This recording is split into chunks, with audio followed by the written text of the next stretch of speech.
डूबते को तिनके का सहारा बहुत। डूबती हुई वोडाफोन आइडिया को सरकार ने फिर से एक लाइफलाइन दे दी है। लास्ट 2 सालों में कई बार वोडाफोन आइडिया के सर्वाइवल पर क्वेश्चन मार्क लगा है। कभी भारी भरकम AGR ड्यूज के कारण, कभी प्रमोटर्स की बेरुखी के कारण और कभी वेंडर्स के नॉन पेमेंट के कारण। लेकिन वोडाफोन ही नहीं, इस सेक्टर की सभी कंपनीज भारी घाटा उठा रही हैं। वो या तो बंद हो चुकी हैं या बंद होने की कगार पर हैं, रिलायंस जियो को छोड़कर। क्यों? इंडिया का मोस्ट प्रॉमिसिंग सेक्टर अब इनकी गले की हड्डी बन गया है, जिसके लिए कभी वर्ल्ड वाइड कंपनीज इंटरेस्टेड थी, लेकिन अब यहाँ गिने चुने 3 प्राइवेट प्लेयर रह गए हैं, रिलायंस जियो, वोडाफोन आइडिया और भारती एयरटेल, जिसमें से Vodafone Idea day to day business में भी सफर कर रही है। क्या ये कंपनी डूब जाएगी? अगर डूब गई तो सब्सक्राइबर्स का क्या होगा? या फिर ये एक सरकारी कंपनी बन गई है? क्या अब भी वोडाफोन आइडिया की नैया पार हो सकती है? अगर हाँ तो कैसे? और आपने बार बार सुना होगा AGR ड्यूज के बारे में। आखिर क्या है ये AGR ड्यूज और क्यों इसके कैलकुलेशन को लेकर इतना असमंजस है? और अगर आप स्टॉक मार्केट में इन्वेस्ट करते हैं तो वोडाफोन आइडिया के शेयर का क्या होगा?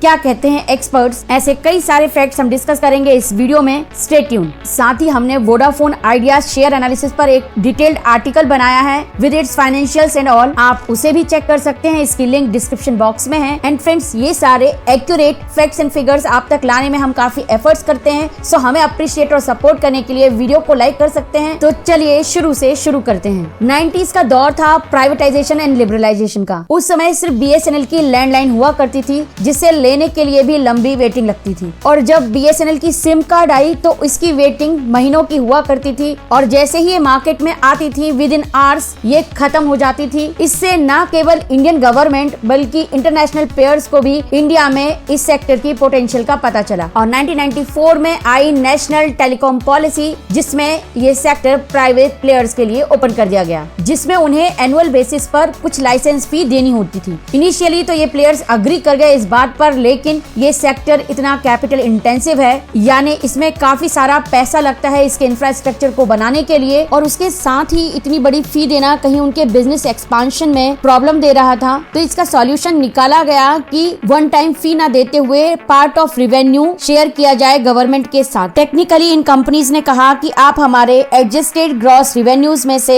पर्टिकुलर शेयर ले लीजिए for license fees and spectrum charges. यहाँ टर्म आई AGR। लिबरलाइजेशन का दौर था, फॉरेन प्लेयर्स को भी यहाँ पर एंट्री दी गई, लेकिन उनके साथ ये कंडीशन थी कि उन्हें इंडियन कंपनीज के साथ टाई अप करना था। मोर देन 51% होल्डिंग उनकी कंपनी में इंडियन प्लेयर्स की होनी चाहिए। दुनिया भर की सारी बड़ी कंपनीज वर्ल्ड के सेकंड लार्जेस्ट टेलीकॉम मार्केट में इन्वेस्टमेंट करने के लिए तैयार थी। सभी ने अच्छा खासा इन्वेस्टमेंट किया। ऑल ओवर इंडिया को अलग अलग सर्कल में बांटा गया, 22 सर्कल्स में। सो लाइसेंस फी सेट की गई 8% ऑफ AGR, और इन सर्कल का यूज करने का चार्जेस यानी स्पेक्ट्रम यूसेज चार्जेस डिसाइड किए गए 3 to 5% ऑफ AGR इन 1999। और फिर आया द ग्रेट 2G स्कैम। इसके बाद ये सारे लाइसेंस ही कैंसिल कर दिए गए और सारी प्रोसेस को फिर से शुरू किया गया। जाहिर है ये कंपनीज नाराज होंगी ही, इतना सारा पैसा लगवाया, टाइम दिया, एनर्जी दी, फेयर अनफेयर दोनों ही तरीके से गवर्नमेंट को भी पैसा खिलाया, और उसके बाद फिर से नई प्रोसेस चालू करने के लिए कहा। अल्टीमेटली 2005 में इन सारी कंपनीज यानी cellular operator association of India COAI ने AGR देने से मना कर दिया, और ये कहा कि आपकी AGR की डेफिनेशन ही गलत है, क्योंकि as per department of telecommunication यानी कि डॉट ग्रॉस रिवेन्यू में टेलीकॉम और नॉन टेलीकॉम दोनों ही बिजनेस का रेवेन्यू शामिल था। पर कंपनीज का ये कहना था कि सिर्फ टेलीकॉम सेक्टर से जो कमाई हो रही है उसी में से हम आपको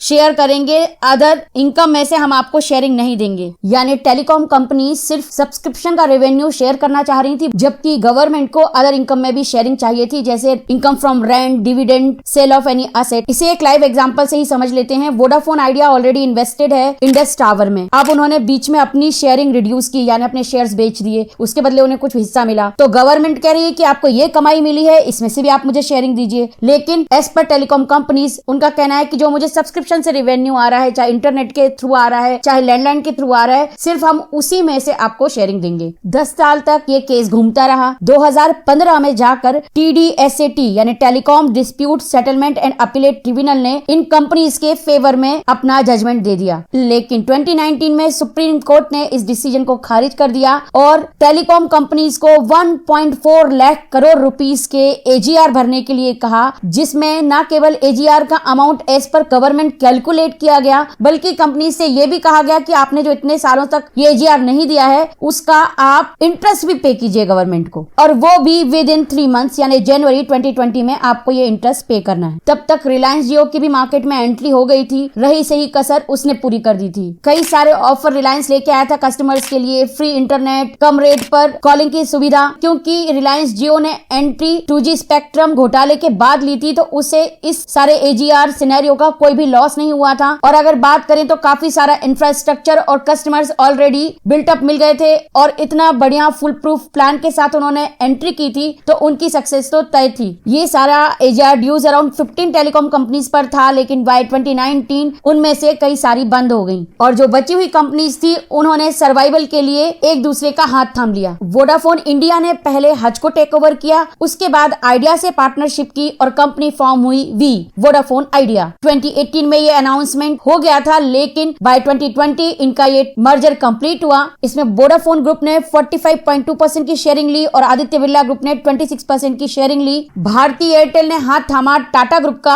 TTSL और TTML के मोबाइल सब्सक्रिप्शन बिजनेस को इसके साथ मर्ज किया गया। आरकॉम और एयरसेल ने भी पार्टनरशिप की, लेकिन इनकी पार्टनरशिप फ्लॉप हो गई और अल्टीमेटली ये कंपनीज भी बैंकरप्ट हो गई, और 15 प्लेयर्स का ये मार्केट सिमट कर सिर्फ 4 प्लेयर्स का रह गया, रिलायंस जियो, वोडाफोन आइडिया, भारती एयरटेल और BSNL। कहने के लिए कहीं कहीं आरकॉम और TTML भी एक्टिव है, लेकिन उनकी शेयरिंग 0.02% से भी कम है इस मार्केट में। कहते हैं ना, गरीबी में गीला आटा। पहले से ही सरकारी नीतियों की मार झेल रहे इस सेक्टर पर रिलायंस जियो ने ताबूत की आखिरी खील ठोकने का काम किया। इन कंपनीज को अपने सब्सक्रिप्शन प्लान और कम करने पड़े, और अल्टीमेटली जब सुप्रीम कोर्ट का ये डिसीजन आया तो बचे कुछ प्लेयर भी नाराज हो गए। यहाँ तक कि मिस्टर कुमार मंगलम बिरला ने अपनी नाराजगी कई प्लेटफॉर्म्स में जाकर जाहिर की और ये कहा कि दुनिया की कोई कंपनी 3 महीने में इतने बड़ा अमाउंट नहीं पे कर सकती है। वोडाफोन ग्रुप ने भी धमकी दी कि वो इंडिया से अपना बिजनेस वाइंड अप कर लेंगे, और इतनी बड़ी MNC जब किसी कंट्री से बाहर जाती है तो पूरे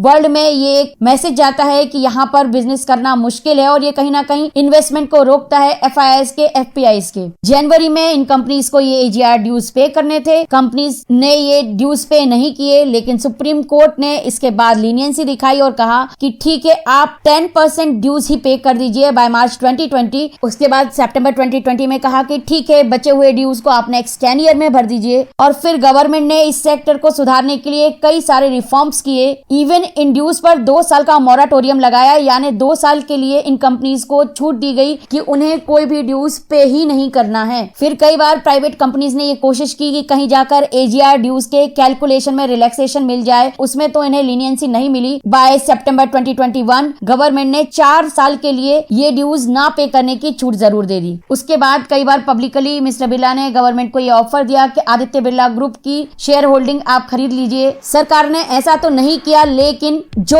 AGR का इंटरेस्ट पे करना था उसको ना पे करते हुए सरकार ने ये कहा कि उसके बदले आप हमें शेयर्स दे दीजिए VI में। इससे दोनों ही विन विन सिचुएशन में थे। बड़ा रिलीफ मिला VI को, क्योंकि इतना बड़ा कैश आउटफ्लो जो उनकी कंपनी का होने वाला था वो रुक गया। 16,133 करोड़ सरकार ने 33% होल्डिंग इस कंपनी में ले ली, लेकिन साथ ही ये भी डिक्लेयर किया कि वो कंपनी के किसी भी डिसीजन में इंटरफेयर नहीं करेगी, और किसी भी कंपनी को सरकारी कंपनी बनने के लिए मिनिमम 51% शेयर होल्डिंग गवर्नमेंट के होना जरूरी है। तो यहाँ पर वोडाफोन इंडिया अभी सरकारी कंपनी नहीं कही जा सकी। डूबती हुई इस कंपनी को फिलहाल सरकार ने जीवन दान तो दे दिया है, लेकिन दिल्ली अभी दूर है। जहाँ भारती एयरटेल, रिलायंस जियो 5G की टेस्टिंग ऑलरेडी कर चुके हैं, वोडाफोन आइडिया ने अभी तक इसमें कुछ भी काम शुरू नहीं किया है। यहाँ तक कि उन्होंने जो इस स्पेक्ट्रम के लिए बोली लगाई थी उसका भी फुल पेमेंट नहीं किया है, और गवर्नमेंट इसका भी पैसा मांग रही है। इसके अलावा काफी सारे वेंडर्स भी अपना पेमेंट इस कंपनी से लगातार मांग रहे हैं, और यहाँ तक कि इंडस टावर ने तो नवंबर में ये धमकी दी थी कि अगर आप पेमेंट नहीं करेंगे तो हम आपके